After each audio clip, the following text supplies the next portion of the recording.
지치고 힘든 당신의 하루를 위로하는 난 책방 지금 시작합니다.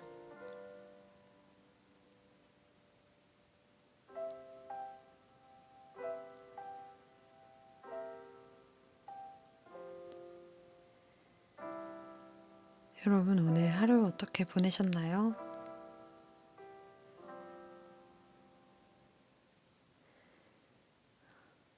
벌써 수요일이네요. 이상하게 화요일이랑 수요일이랑 요일은 하루 차이인데도 뭔가 느낌이 많이 달라요. 마치 한 주가 이제 정말 얼마 남지 않은 기분? 그러면서 뭔가 생산적으로 3일을 보냈다는 괜한 뿌듯함? 그런 기분이 드는 그런 수요일이에요. 여러분들에게 오늘의 수요일은 어땠는지 궁금하네요. 저는 오늘 아주 기분 좋은 사람을 만나서 기분 좋은 이야기들을 많이 나누고 한껏 충전돼서 힐링돼서 방송을 하러 왔어요. 그래서인지 뭔가 방송할 힘이 더 많이 나네요. 오늘은 여러분과 어제 읽어드렸던 베르나르 베르베르의 나무라는 단편소설 중 한 가지 내지 두 가지 이야기를 읽어드리려고 합니다.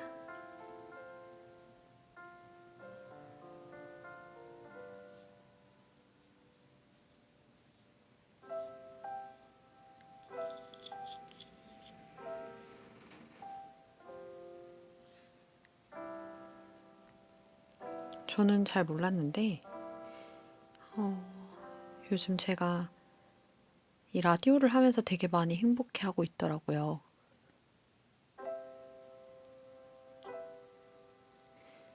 그래서 블로그에 글을 하나 남기면서 요즘에 저를 되돌아보는 시간을 가졌는데요.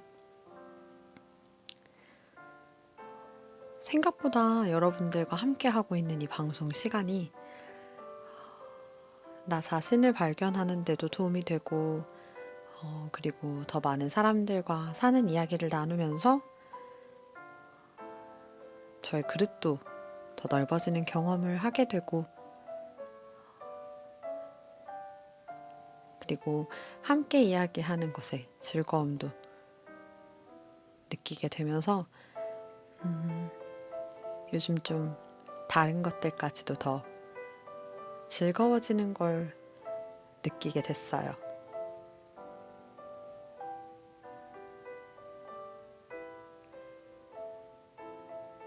참 신기하죠?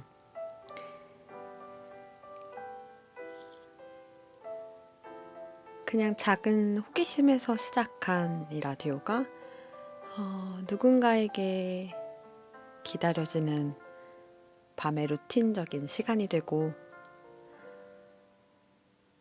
또 누군가에게 자기를 발견하는 시간이 되어줬다는 게요.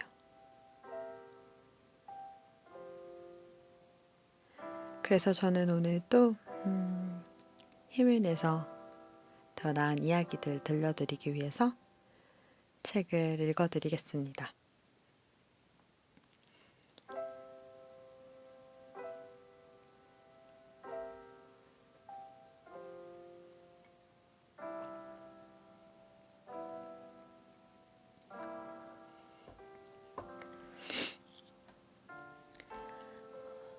어제 읽어드리지 못했던 베르나르 베르베르의 머릿말을 조금 읽어드리고 시작할게요. 이 책에 대해서 짧게 아우르는 이야기를 남겨놓았던 구절이 있더라고요. 이 나무라는 책은 어제 말씀드렸지만 짧은 이야기들이 모인 묶음집, 그러니까 단편소설 책이에요. 10페이지에서 20페이지 정도 되는 분량의 작은 이야기들이 여러 개가 모여서 한 권의 책으로 묶어서 출시한 책이고요. 그 책에 대한 세계관을 베르나르가 간단하게 이야기하는 구절을 읽어봐 드릴게요.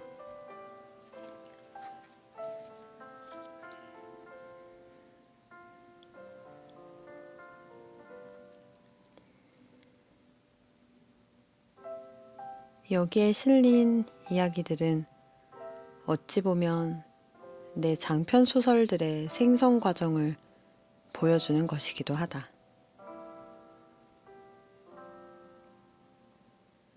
이 이야기들은 저마다 하나의 가정을 극단까지 몰고 갔을 때의 결과를 보여주고 있다.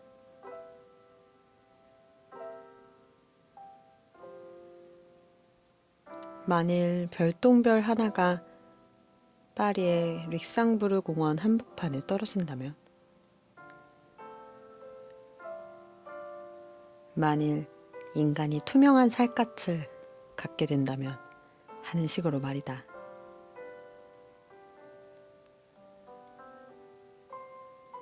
나는 독자들 곁에 앉아 그런 이야기를 가만 들려주고 싶은 기분으로 여기 이 글들을 썼다. 베르나르 베르베르. 네, 여기까지 머릿말 읽어드렸어요. 찌니님, 타이방능님, 소서님 안녕하세요. 반갑습니다. 오늘도 잘 오셨어요. 그러니까 이 나무라는 단편소설은 베르나르가 자신의 장편소설을 쓰는 과정에 세계관이 되어준 그런 생성 과정이 되는 그 짤막한 이야기 조각들일 수도 있다는 이야기를 했네요. 이 베르나르 베르베르의 여러 세계관의 소설들을 거의 다 읽어본 저로서는 이 나무라는 조각 소설들을 읽다 보니 그가 어떤 세계관들을 조금씩 심어놨는가를 재밌게 캐치해낼 수 있는 부분들이 보이더라고요. 그래서 한 작가의 책을 고르게 읽는다는 건 이런 재미가 있구나라는 또 생각을 하게 된 그런 재미도 있었답니다. 타이방느님 반갑습니다. 네, 너무 반가워요. 잘 오셨어요. 현찬님 안녕하세요. 반갑습니다. 잘 오셨어요.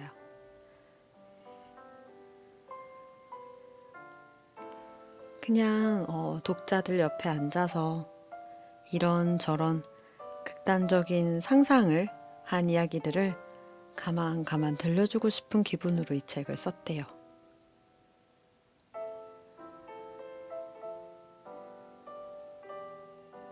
실제로 이 베르나르 베르베르는 틈만 나면 옆에서 친구들이 이야기를 해달라고 쫄라댔대요. 어려서부터 이야기를 하는 재주가 있었던 거죠. 그래서 마지못해 하는 척하면서 일상 속에서 느꼈던 스쳐갔던 순간들을 글감으로 삼아서 이야기를 해주곤 했다네요.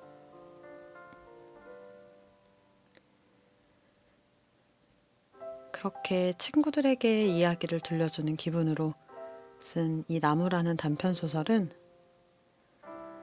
하나하나 읽으면 읽을수록 그의 재치 있고 어찌 보면 괴짜스러운 상상력이 가득한 그 재미있는 책을 읽게 된답니다. 별이님 안녕하세요. 반갑습니다. 반갑네요. 기대하지 못했던 두 분이 들어와서.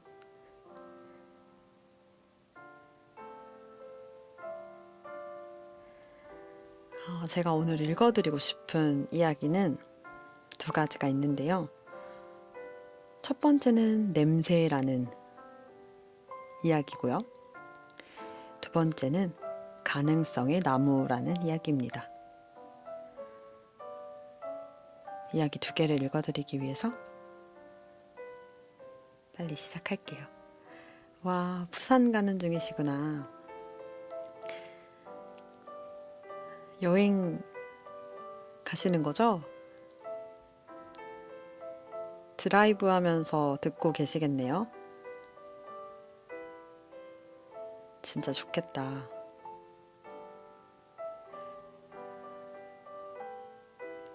그런 귀한 시간에 제 방송을 켜주시다니 정말 영광인데요. 또 우리 나은 책방이 여행 갈 때 듣기 좋은 방송인 거죠?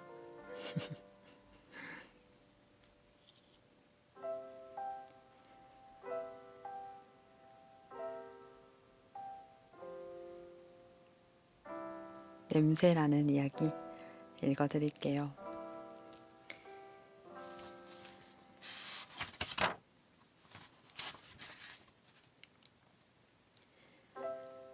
냄새.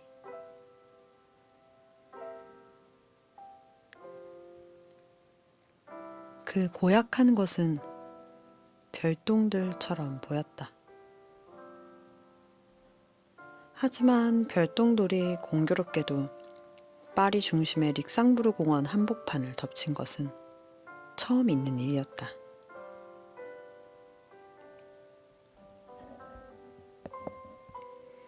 그것이 떨어질 때의 충격은 어마어마했다. 3월의 그 청명한 새벽에 마치 근처에서 폭탄이 터지기라도 한 것처럼 주위의 모든 건물이 흔들렸다. 그나마 다행인 것은 운석이 떨어진 시각이 이른 새벽이라 희생자가 3명에 그쳤다는 것이다. 그들은 혼자서 산책을 하던 사람들이었는데 신원을 확인해 본 결과 마약 밀매자들이었던 것으로 밝혀졌다. 대체 그들은 이토록 이른 새벽에 릭상부르 공원 한복판에서 무엇을 하고 있었던 걸까?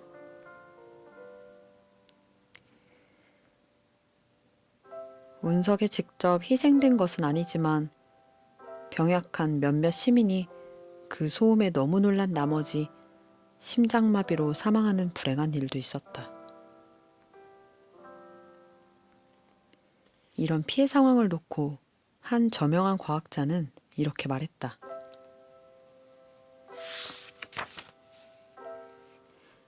피해가 그 정도에 그쳤다는 게 놀랍다. 마치 그 운석이 우연히 거기에 떨어진 것이 아니라 누가 일부러 우리 땅에 내려놓은 것만 같다.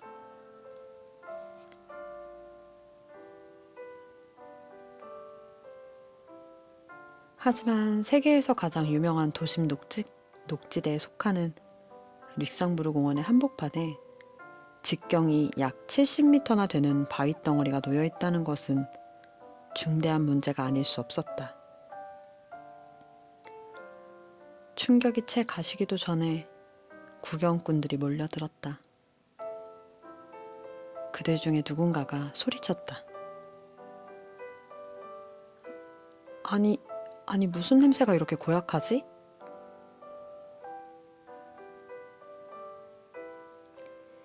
아닌 게 아니라 그 별똥돌에서 악취가 나고 있었다.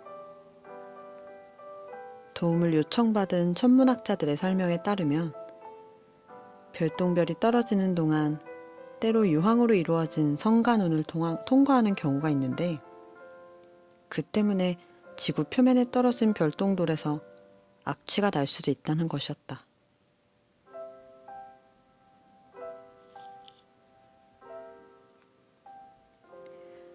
언제나 자극적인 문구를 탐하는 신문들은 주저없이 그 덩어리를 우주의 배설물이라고 규정하였다. 그러자 대중은 그렇게 커다란 똥덩어리를 배설할 수 있는 외계 생물은 도대체 얼마나 거대한 괴물일까 하면서 벌써부터 상상의 날개를 펼쳤다.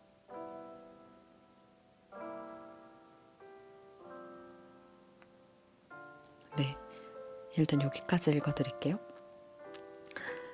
은혜님 안녕하세요. 반갑습니다. 좋아요, 하트 고마워요. 여러분, 방송 들어주실 때 1분 지나고 나서 하트 눌러주시고 방송 들어주시면 제 방송을 더 많은 분들이 들으시는데 도움이 됩니다.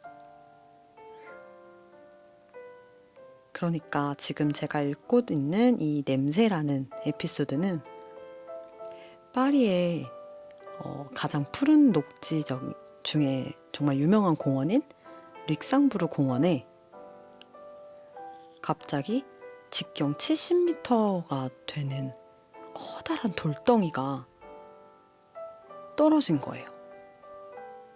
어느 날 갑자기 야심한 밤에 그랬는데 뭔가 해서 보니까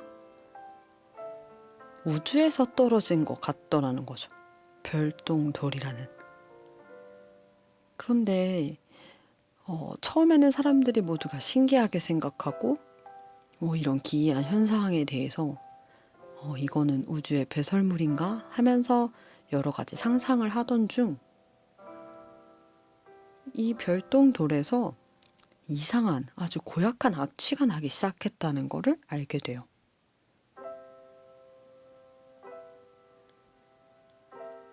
근데 너무 신기한 건 마치 누가 계획이라도 한 것처럼 몇 사람이 죽지 않고 70m 직경의 돌덩이가 떨어졌는데도 아무도 죽지 않고 3명의 마약 밀매자들만 깔려 죽고 큰 사고 없이 그게 공원에 안착한 거죠. 그 별똥돌이라는 게요. 왜 이게 악취를 풍기는지, 과연 파리의 시민들은 이걸 어떻게 대응할지 궁금하죠? 마저 읽어봐 드릴게요. 은혜님, 별이님, 찐이님, 좋아요, 하트 고맙습니다. 지숙님 안녕하세요. 반갑습니다. 마저 읽어드릴게요. 바람이 북쪽에서 불어올 때면 남쪽의 모든 구역에 역겨운 냄새가 진동해서 주민들이 심한 불편을 겪었다. 문과 창문을 아무리 꼭꼭 닫고 있어도 심한 불편을 겪을 정도의 고약한 냄새가 가시지 않았다.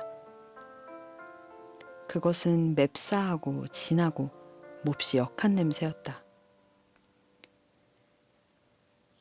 여자들은 그 냄새를 맡지 않기 위해 자기들 몸에 향기가 강한 향수를 잔뜩 뿌렸다. 남자들은 구멍이 뚫린 플라스틱 가면이나 활성탄 필터를 착용하고 다녔다.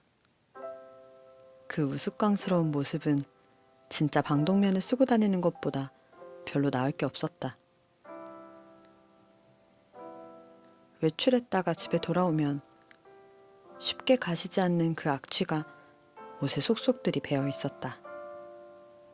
그 옷들을 다시 입을 수 있게 만들려면 물을 많이 사용해서 여러 번 빨아야만 했다. 냄새는 날이 갈수록 더욱 독해졌다. 그러자 어떤 유기물 덩어리가 운석 내부에서 부패하고 있기 때문일지도 모른다는 가정이 제기되기 시작했다. 냄새가 오죽 역겨웠으면 파리들조차 멀리 날아가 버리는 판국이었다. 그 악취에 태어날 수 있는 자는 아무도 없었다. 코의 내벽이 따끔거리고 목구멍에 염증이 생기는가 하면 혀까지 뻣뻣해지는 느낌이 들 정도였다. 천식 환자는 숨이 차서 헐떡거렸고 코가 막혀서 입으로 숨을 쉬던 감기 환자조차 입 벌리기를 두려워하였으며 개들은 죽어라 하고 울부짖었다.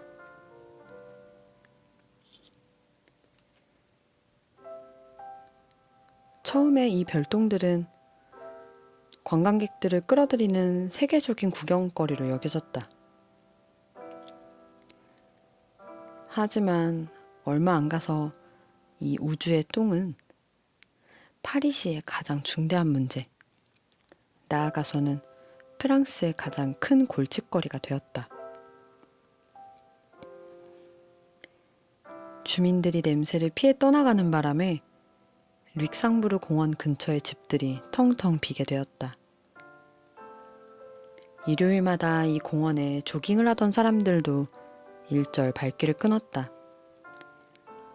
집세는 내려가기 시작했고 그 바위덩어리의 악취에 오염되는 구역이 계속 확장됨에 따라 주민들은 악취의 진앙으로부터 점점 더 멀리 달아났다.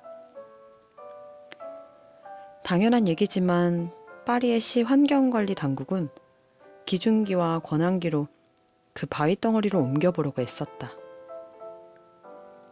그것을 샌드강에 버려서 바다로 흘러가게 할 작정이었다. 강과 바다가 오염될 염려가 있긴 했지만 그건 어쩔 수 없는 일이었다. 파리의 시장은 그 바위덩어리를 변기 속에 든 대변 덩어리에 비유하면서 냄새를 막기 위해서는 변기에 물을 내려야 한다고 역설하였다. 하지만 기중기나 권양기의 엔진이 아무리 강력해도 직경 70m의 그 바위덩어리를 들어 올릴 수 없는 것으로 밝혀졌다. 그러자 파리시 당국은 그것을 폭파시키기로 결정하였다. 그러나 바위를 구성하는 물질의 밀도가 너무나 높아서 무엇으로도 그것을 깨뜨릴 수 없었고 긁힌 자국조차 낼 수 없었다. 바위 덩어리를 옮기는 것도 파괴하는 것도 불가능하다면 결국은 그 악취를 견디며 사는 수밖에 없었다.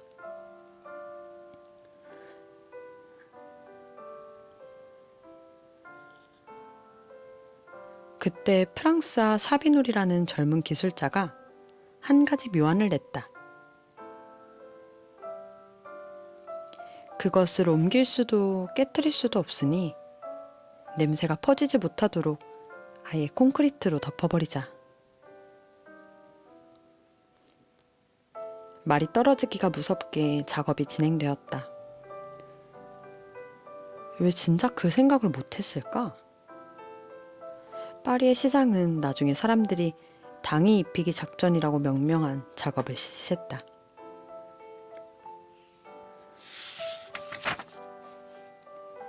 가장 성능이 좋은 콘크리트 믹서들과 가장 견고한 시멘트들이 전국 각지에서 운송되었고 가장 노련한 기술자들이 동원되어 운석에 10cm 두께의 콘크리트를 입혔다. 하지만 헛일이었다. 운석은 여전히 악취를 풍기고 있었다.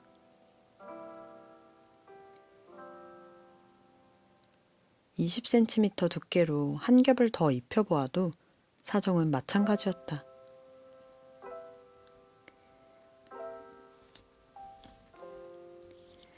콘크리트를 겹겹이 입히고 시멘트로 때운 곳을 다시 시멘트로 덧칠하고 거기에 또다시 콘크리트를 입혀도 소용이 없었다.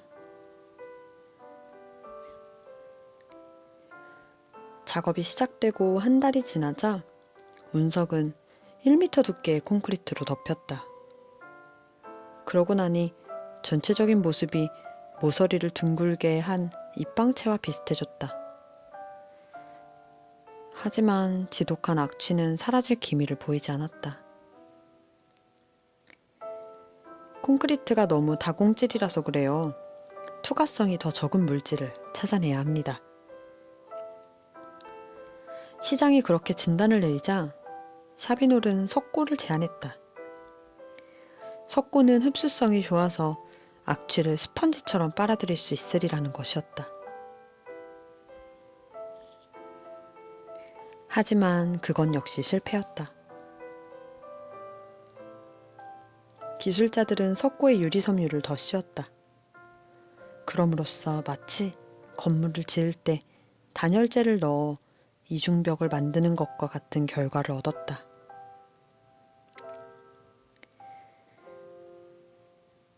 모서리를 둥글린 입방체 모양이었던 운석은 조금 더 동그스름한 형태를 띠게 되었다.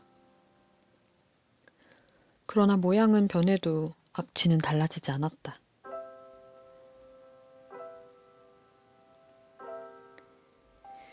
기체를 전혀 투과시키지 않는 자재를 찾아내야 합니다.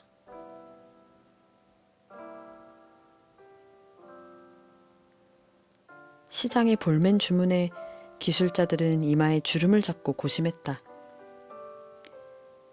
어떤 자재를 사용해야 그런 악취를 완벽하게 막아낼 수 있을까?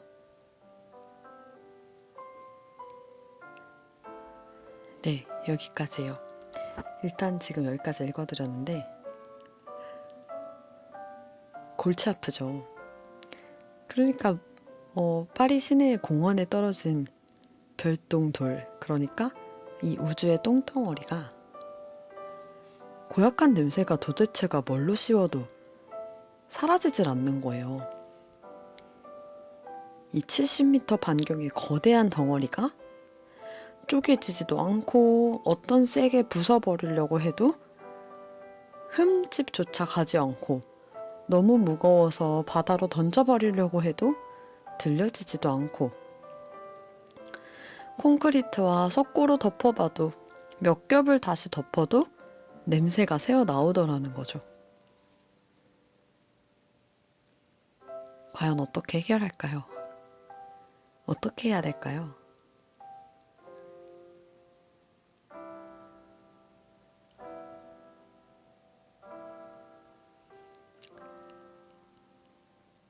아, 지숙님, 현찬님 좋아요, 하트 고맙습니다.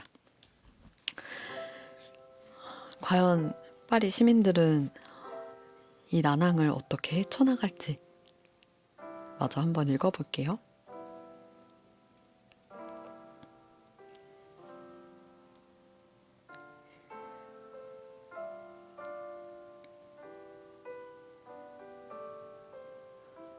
유리로 덮어버리죠? 샤비놀이 소리쳤다. 왜 진작 그 생각을 못했을까? 유리는 투과성이 없는 고밀도 물질이라서 악취를 가장 완벽하게 막아주는 피막구실을 할 터였다. 기술자들은 규석을 녹여 오렌지빛의 뜨거운 반죽을 만든 다음 그것으로 직경 70m의 운석, 물론 콘크리트와 석고와 유리섬유 때문에 부피가 더욱 커진 바위 덩어리를 덮었다.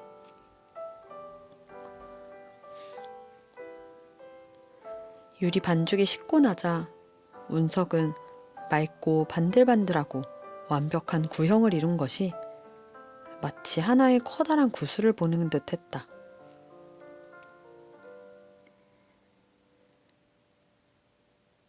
그 어마어마한 부피에도 불구하고 약간의 아름다움마저 느끼게 하였다.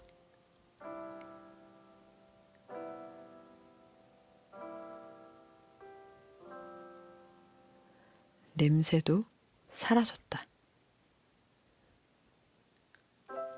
유리가 마침내 악취가 퍼져나가는 것을 막아낸 것이었다.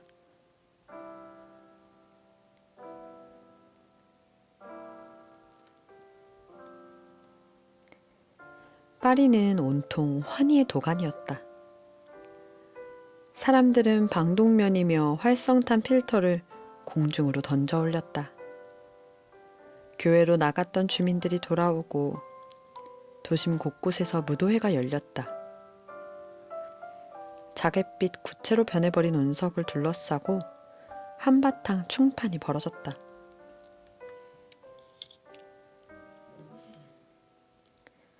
강력한 투광기의 불빛이 구체의 표면을 환하게 비추었다.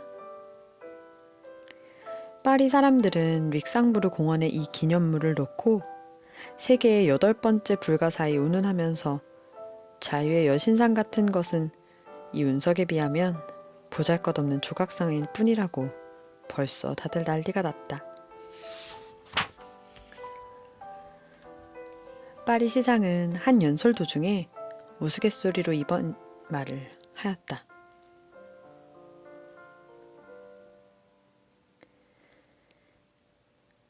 이 커다란 공이 프랑스 최고의 축구팀을 가진 도시에 있는 것은 당연한 일입니다.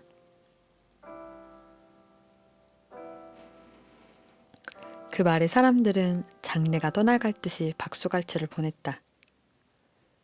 흐드러지게 터져나오는 웃음 속에서 그동안의 고통은 까맣게 잊혔다.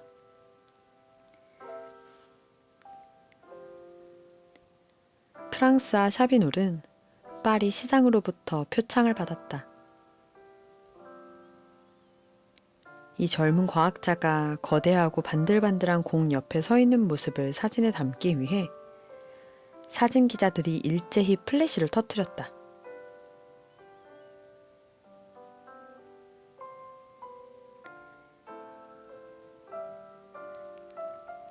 바로 그 순간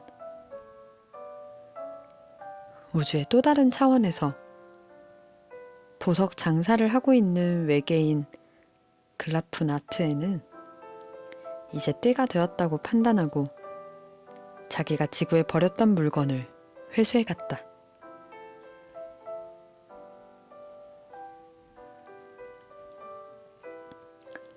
그가 내놓은 보석을 보고 켄타우로스 자리의 여성 고객이 소리쳤다. 굉장하군요. 이렇게 아름다운 양식 진주는 본 적이 없어요. 이런 걸 어떻게 만드셨어요? 글라프 나우에트는 묘한 웃음을 지었다. 그건 비밀입니다. 이제는 진주 조개를 이용하지 않나 보죠? 그렇습니다. 더 크고 더 광채가 좋게 하는 다른 기술을 생각해냈죠. 진주 조개가 자기 몸 안에 들어온 이물질을 제 분비물로 감싸서 만드는 진주는 광택이 완벽하지 않습니다. 그에 반해서 내가 개발한 새로운 방법을 사용하면 보시다시피 이렇게 광택이 좋은 진주가 나오지요. 고객은 통방울 같은 8개의 눈 중에서 보석이 가장 가까이에 있는 눈에 돋보기를 대고 보석 장수의 말대로 물건이 대단히 정교하다는 것을 확인하였다. 파란 전등불빛 아래에서 진주가 무수한 광채를 내며 반짝이고 있었다. 고객은 그보다 더 완벽한 것을 본 적이 없었다. 어쨌거나 어떤 동물이나 기계를 이용하는 건 맞죠?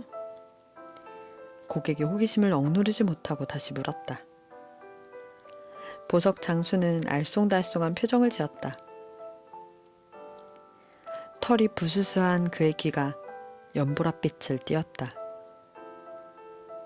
그는 자기가 개발한 기술에 대해서 비밀을 유지하고 싶었다.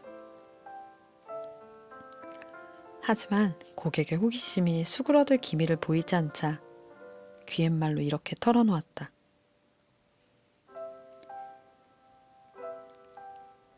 나는 동물을 이용하고 있어요. 진주조개보다 진주를 더 잘 만들 줄 아는 아주 작은 동물이죠. 자, 이것을 보석 상자에 넣어드릴까요? 아니면 지금 당장 사용하시겠어요? 상자에 넣어주세요.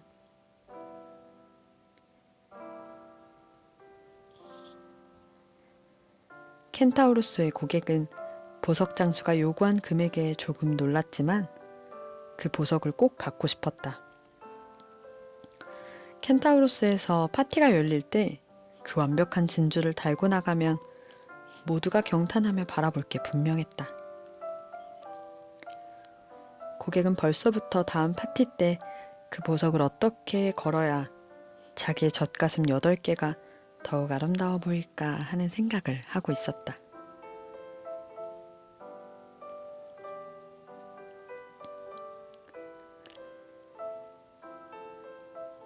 이튿날 보석장수 글라프나트는 서둘러 오물 한 덩이를 쪽집게로 집어 릭상부르 공원 한복판에 다시 갖다 놓았다.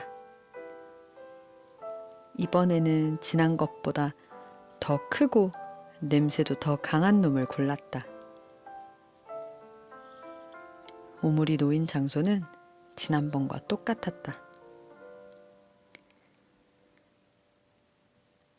그는 생산성을 높일 양으로 모스크바의 붉은 광장과 뉴욕의 센트럴파크, 베이징의 천안문 광장, 런던의 피커딜리 서커스에도 악취나는 물건을 한 덩이씩 갖다 놓았다.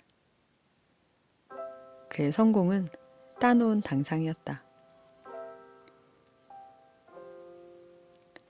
일이 순조롭게 진행된다면 태양계의 그 작은 행성에서만 1년에 50에서 100개의 진주를 거두어 들이게 될 터였다. 생산비도 거의 들지 않았다. 그저 짓궂은 장난에 쓰이는 물건들을 파는 가게에 가서 고약한 냄새가 나는 공을 사기만 하면 되는 일이었다. 물론 그것을 만진 다음에는 악취가 사라질 때까지 손을 깨끗하게 씻어야만 했다. 하지만 그 정도의 불편은 얼마든지 감수할 수 있었다.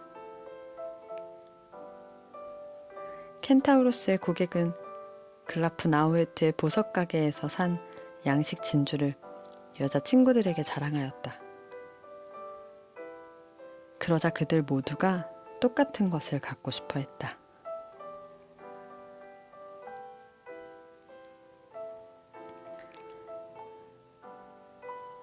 네, 여기까지예요. 여기까지 냄새라는 이야기 읽어드렸습니다.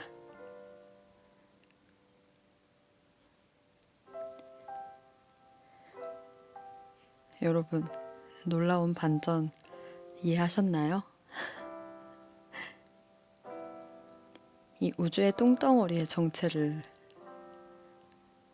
캐치하셨나요? 파리의 어느 공원에 갑작스럽게 떨어졌던 그 냄새나던 70m 반경의 별똥돌은 바로 우주인 보석 상인이 일부러 던져놓은 오물이었어요.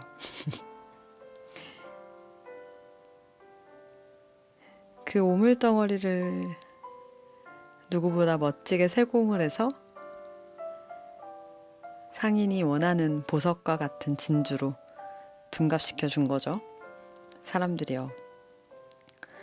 그래서 그거를 본 우주인 여자 고객은 굉장히 만족해하면서 고가의 금액으로 구매에 가곤 했죠.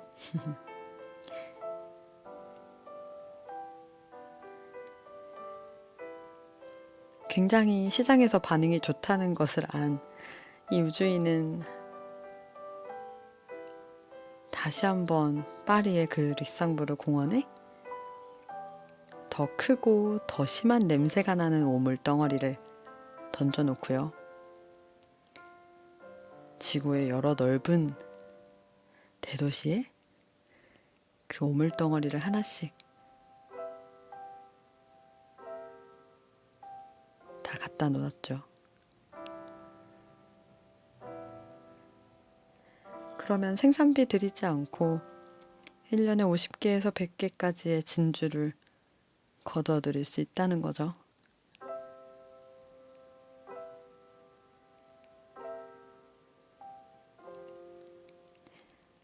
어떻게 이런 상상을 할까요? 저는 이거를 읽으면서 너무 재밌었어요. 되게 어떻게 보면 요즘 말로 되게 병맛스러운 반전이기도 하면서 그러면서 너무 기발한 상상력이다. 머릿속에 막 그려지잖아요. 근데 이게 책으로 보면 더 재밌는 게 일러스트가 같이 나와요. 상상 천재이자 양아치. 그러니까요. 이게 되게 심각한 문제일 것 같은 그 어두운 뭔가 SF 스릴러 같은 분위기로 이렇게 이야기를 전개하다가 되게 괴짜스러운 반전을 보여줘요.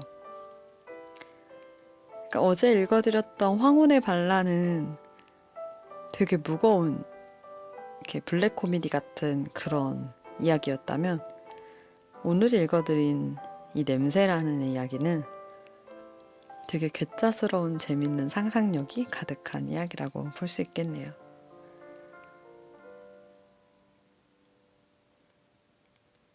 그리고 또 재밌는 건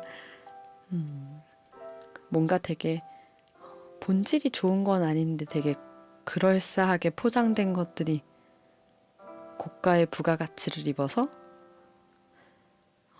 허영심 있는 소비자에게 팔려나간다는 거는 지구나 우주나 똑같다는 그런 은근히 꼬집는 그런 부분도 소설 속에서 마주할 수 있고요. 그걸 알 수 있는 게 마지막에 끝날 때 그 젖가슴이 8개에 눈이 8개 달린 여자 외계인이 이 진주를 하고 가서 너무 파티장에서 반응이 좋아서 그녀의 친구들도 다 그 진주를 사겠다고 했다고 하면서 이야기가 끝나잖아요. 저는 그게 끝나는 마무리인데 이유가 있다고 생각했어요.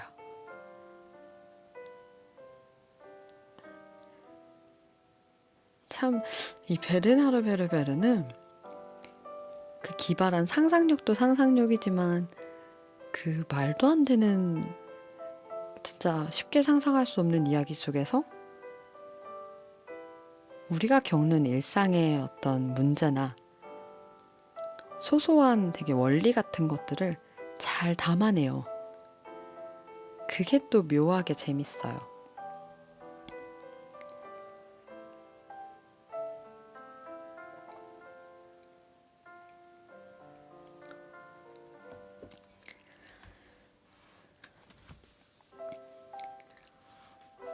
이어서 좀 더 짧은 내용이긴 한데 가능성의 나무 한번 읽어드릴게요. 방금 읽어드렸던 냄새와는 또 다른 차원의 재밌는 상상력이 가득한 그러면서도 이 베르나르 베르베르식의 세계관이 정말 잘 표현된 어떻게 보면 이 단편 소설집의 대표적인 이야기라고 생각되기도 하는 그런 이야기예요. 한번 읽어봐 드릴게요.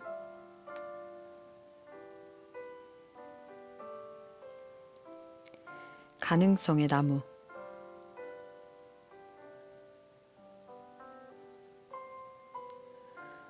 어젯밤 텔레비전 뉴스에서는 온통 끔찍한 사건들만 보도되었다. 그 바람에 나는 자반 뒤집기를 하며 잠을 설쳤다. 잠이 들었다가도 식은땀을 흘리며 몇 번이나 깨어났다. 내 몸은 열병이라도 걸린 것처럼 화끈화끈 달아올라 있었다.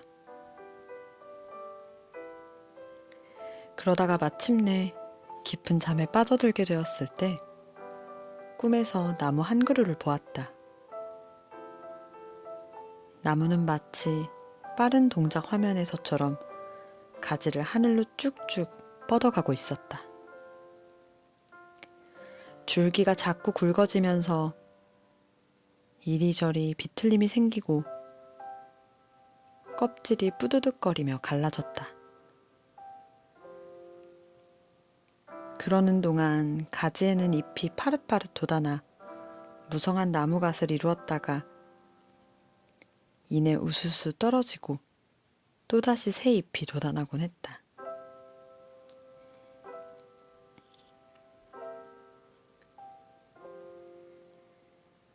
나무에 가까이 다가가 보니 껍질에서 무수한 검은 점들이 우글거리고 있는 것이 보였다. 개미 떼인가 했더니 그건 사람들이었다. 다시 더 다가가서 살펴보니 아기들이 엉금엉금 기어다니다가 몸을 일으켜 아이가 되고 어른이 되었다가 이내 노인으로 변하고 있었다. 그들에게도 시간의 흐름은 대단히 빨랐다. 사람들의 무리가 갈수록 불어나면서 거목의 껍질은 온통 까만 점으로 뒤덮였다. 나무가 자람에 따라서 사람의 수도 점점 많아졌다. 사람들은 긴 행렬을 지어 이 가지 저 가지로 펴져나갔다. 이따금 새로운 가지가 돋아날 때면 그것에 주의를 기울이며 잠시 멈춰서곤 했다.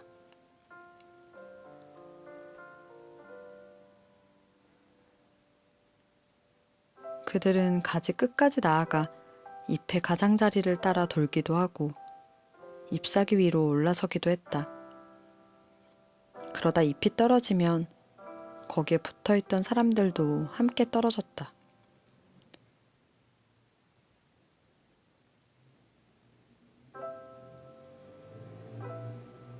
꿈에서 본 그 나무가 오늘 아침 나의 상상력을 자극했다. 어쩌면 역사에는 순환이 있는지도 모른다. 어쩌면 어떤 사건들은 예측 가능할 수도 있다. 이미 일어난 일들에 대해 우리가 깊이 생각하기만 한다면 말이다. 예전에 어떤 미래학자들이 우리의 앞날을 예측하기 위한 가설들을 내놓은 적이 있다. 예컨대 그들은 다음과 같은 순환을 가정하였다. 11년마다 지구 전역에 걸쳐 폭력이 급증하는 현상이 일어난다. 혹자는 이 현상을 태양 표면에서 마그마가 분출하는 것과 연결시키기도 했다. 7년마다 파리 증권거래소의 주가가 폭락한다. 3년마다 신생아 수가 눈에 띄게 증가하는 현상이 나타난다.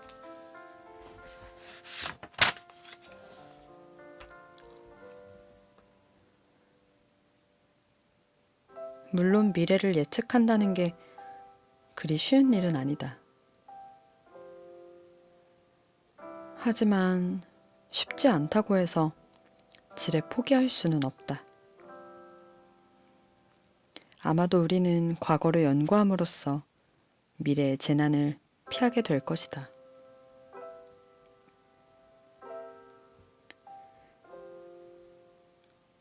아마도 우리는 어떤 상황들의 논리적인 추이나 개연적인 진행 과정을 연구함으로써 미래에 어떤 일들이 일어날지를 미리 내다볼 수 있을 것이다.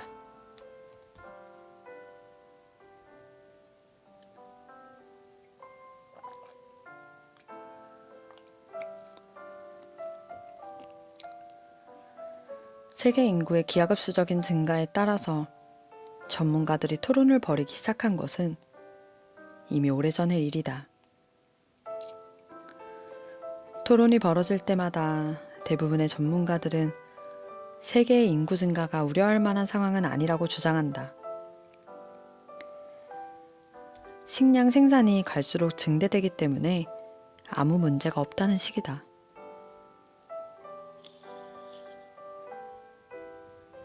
하지만 오늘날 우리는 알고 있다.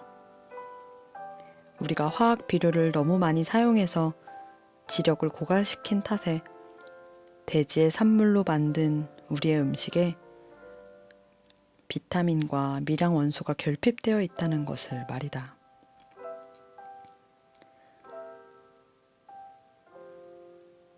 세계 인구가 2배로 증가하는 데에 걸리는 시간이 갈수록 단축되고 있다.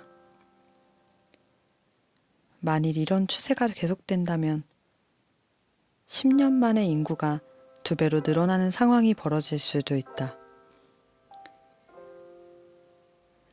지구는 그토록 많은 인류를 먹여 살릴 수 있을 만큼 풍요로운 행성일까? 인류가 살아남기 위해 서로 전쟁을 벌일 염려는 없는 걸까?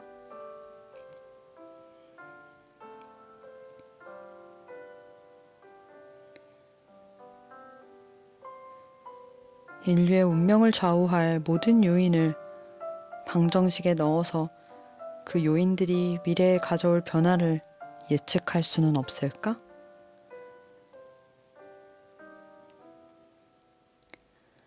네, 여기까지 잠시 끊어갈게요. 타이박나님 안녕히 주무셔요. 오늘 감사했어요.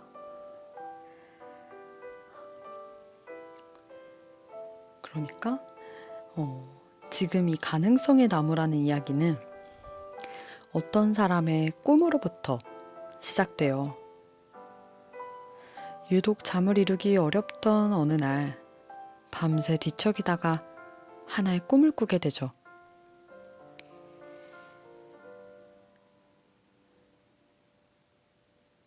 그 꿈에서는 어떤 큰 나무를 보게 돼요. 그런데 그 나무가 굉장히 빠른 속도로 눈앞에서 자라나는 걸 보게 되죠. 멀리서 보던 나무에 빠르게 자라고 가지가 마고 솟구치고 잎이 피고 지는 과정을 보다가 가까이 다가가서 그 나무를 관찰하게 돼요. 그런데 가까이 가서 보니 뭔가 우글우글하는 까만 점들이 보이는 거죠. 개미떼인가 싶어서 좀 더 가까이 가봤더니 그건 사람인 거예요.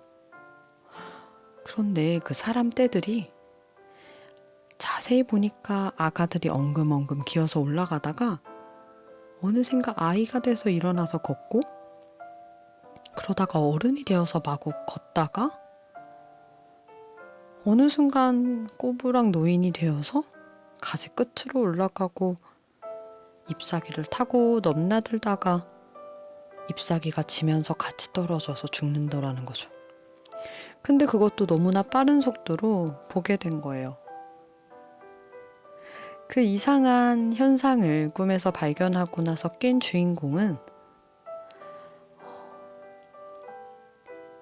그 나무를 보고 인류의 현 문제를 생각하게 돼요.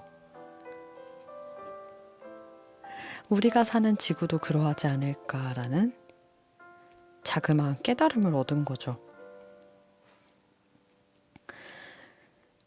그래서 너무나 생생했던 꿈에서 깨어난 주인공은 자신의 인류가 할 수 있는 인류를 위해서 할 수 있는 상상들을 해보기 시작해요. 여기서 되게 인상 깊었던 말은 이거였어요. 물론 미래를 예측한다는 게 그리 쉬운 일은 아니다. 하지만 쉽지 않다고 해서 지레 포기할 수는 없다. 이 이야기요. 되게 멋진 용기 있는 말이죠. 그러면서 그동안 많은 연구자들과 정치, 경제학자들이 외면하면서 부인했던 지구의 자원 문제, 환경 문제에 대해서 과연 정말 괜찮을 것인가 진지하게 문제 제기를 하게 되죠. 세계 인구가 2배로 증가하는 속도가 점점 더 빨라지면서 식량 문제가 전혀 생기지 않을 거라 자부했지만 과연 지구는 그 수많은 인류의 증가 잠시 물 좀 마시고 올게요. 제가 갑자기 목을 쓰다가 어느 순간 되게 엄청나게 강하게 그 목이 간지러워질 때가 있어요. 근데 이게 막 아픈 건 전혀 아닌데요. 소리가 잘 안 나와요. 막 엄청 목이 간지러워지면서 갑자기 되게 발작적으로 기침이 나오는데 그거를 참으면 소리를 낼 수가 없어서 잠시 음소거를 하고 마음껏 재채기를 하고 물을 마셨습니다.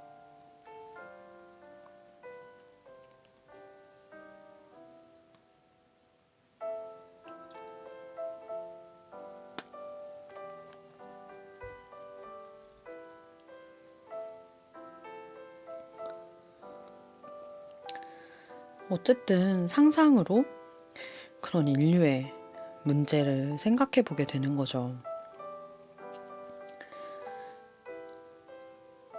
과연 지구가 그 수많은 인류의 변화를 감당해낼 수 있을 것인가?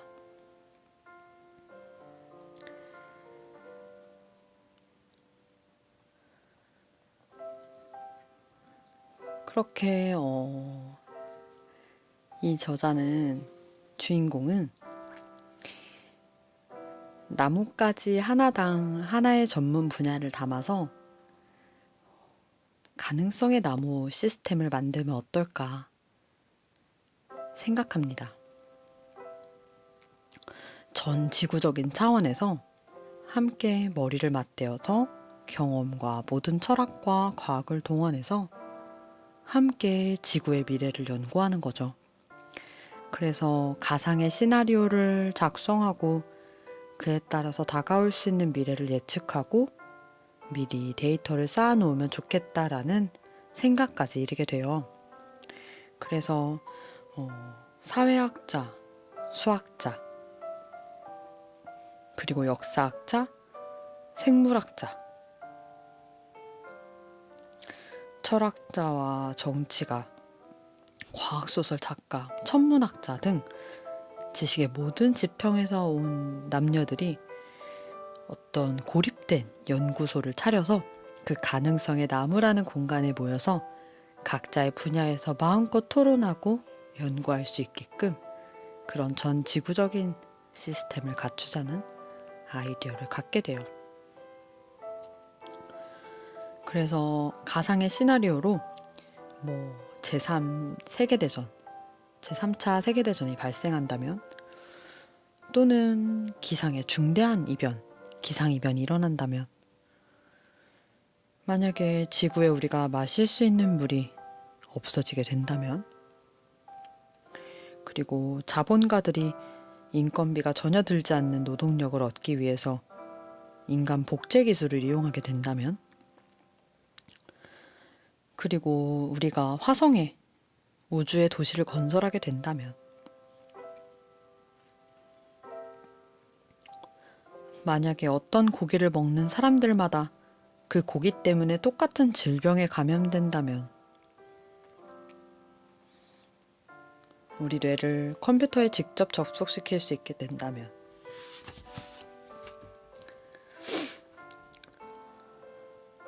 바다에 침몰해 있던 러시아 핵 잠수함에서 방사능 물질이 새어나오기 시작한다면 등등의 그런 심각하고 중대한 가정뿐 아니라 일어날 수 있는 일상적인 것들까지도 예측해보는 그런 가능성의 나무를 만들자는 아이디어를 갖게 되죠.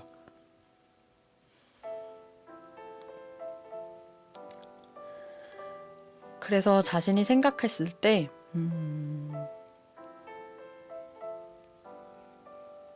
최소 폭력의 길을 찾자는 그런 주장을 하게 됩니다. 그렇게 됐을 때 많은 정치가들과 경제를 담당하는 그런 사람들이 더 지혜로운 결정을 할 수 있을 거라는 거죠.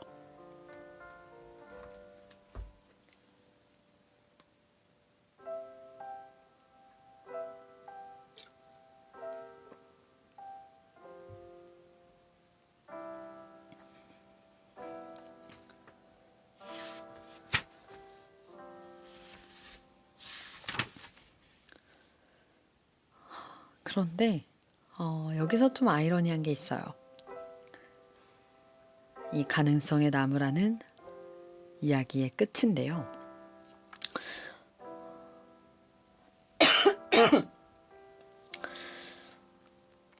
아이러니하게도 이 끝을 읽어드릴게요. 한번. 나는 이제 그 생각을 새처럼 허공으로 날려보내려 한다. 오늘 밤엔 잠이 잘 올 것 같다. 꿈에서 나오는 또 다른 영감을 얻으려고 애쓸 것이다.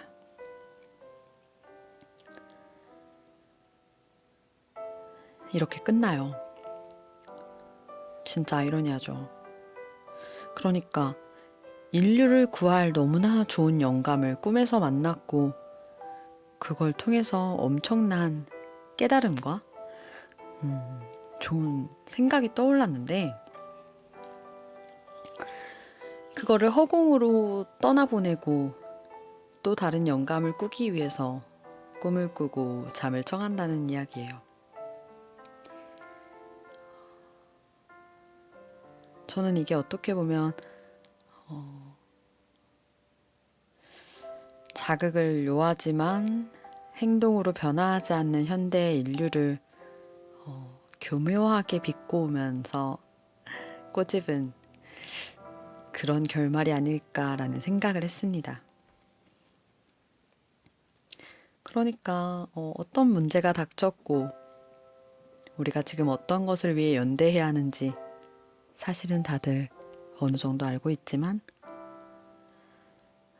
그런 좋은 연대에 대한 상상은 그저 영감으로 남겨두고 계속 끊임없이 영감을 얻고 자극을 구하면서 그냥 자기 만족으로 변화시키지 않으며 그대로를 살아간다는 그런 우리의 어떻게 보면 슬픈 자화상을 그린 에피소드가 아닐까라는 생각이 들었어요.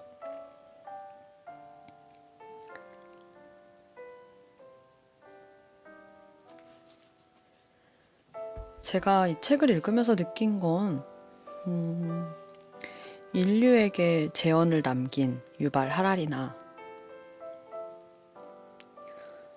재미있는 상상으로 우리에게 위트 있는 깨달음을 주는 베르나르 베르베르가 그런 면에서 굉장히 닮아있구나라는 생각이 들었어요. 그래서 제가 더 두 작가의 책을 특히 좋아하는 게 아닐까라는 생각도 했고요.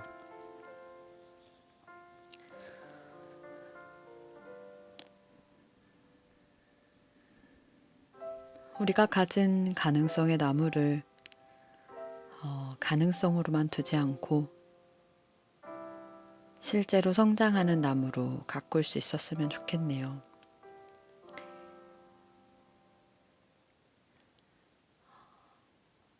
오늘도 1시간이 넘는 시간 동안 저희 방송과 함께 해주신 여러분들 너무 고맙습니다. 제가 오늘은 끝날 때쯤에 목 상태가 너무 좋지 않아서 여러분들께 귀에 테러를 좀 일으킨 것 같아서 좀 많이 죄송하고 속상한 마음이지만 그래도 좋은 이야기들을 나눌 수 있어서 감사했어요.